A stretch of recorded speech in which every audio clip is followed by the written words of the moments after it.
Peggy 12. Hey everyone, my name's Hamish Miller and I'm the producer on DeathSpank. Right now we're going to take a look at co-op mode. This is DeathSpank and his sidekick Sparkles. A second player can join in at any time to help out DeathSpank in the action. Sparkles primarily is using a ranged attack in this section.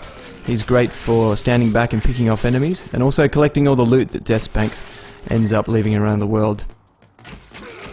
So these are a bunch of orcs we're fighting here, and one strategy is to sort of trap them in this bottleneck here, and they can stand back and both use ranged attacks. DeathSpank using ice bolts there, but also DeathSpank's great for running in and meleeing these guys. You'll find this is particularly effective against the shamans. We've got a couple of them here. These guys heal not only themselves, but they have a radial effect healing anybody around them, so it makes a lot of sense for DeathSpank to run in and take those guys out as soon as possible. If you do run in though, you need to be careful, because these guys share a health bar, which means you need to be particularly careful about the amount of damage you're taking. The good news is that when you start healing yourself, and DeathSpank can do that by drinking a potion or eating food, both characters will be healed at the same time. So we're going to take out the last couple of orcs, and then we'll take a look at the Pip village. And this will be a little bit more difficult, so we'll explore some of the other techniques that these guys can use together. This is Sparkle's flamethrower attack. As a hint and tip, you might find it valuable for DeathSpank to hang back and use ranged attacks while Sparkles holds them at bay with the flames. Then we have DeathSpank's spinning sword attack and Sparkle's third ability, which is to heal DeathSpank. Very valuable when you're surrounded by many enemies.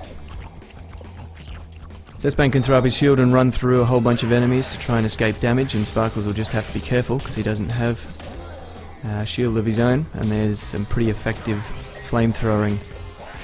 I think that's a verb. We'll find a few more pips on the path down this way. Have to take care of them. Fortunately we're out of the thick of it, so these are some of the smaller guys. Great flamethrowing there again.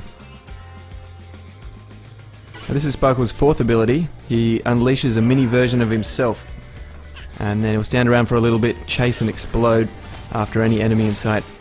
So we just missed that guy. We're going to try it again. Here we go. So put down mini Sparkles, and my best advice is run, because when this guy explodes he's extremely dangerous. And DeathSpank almost gets hit there, but we take that pip out. Fantastic. Now we're entering the Enchanted Forest, and this area is inhabited by some of the most dangerous creatures in the world, unicorns. So we're going to cause some absolute chaos here, and I don't think these guys are going to last too long. But hopefully what we've shown you today is a demonstration of how DeathSpank can be best shared between friends, with two players playing in the game at the same time and causing all sorts of chaos.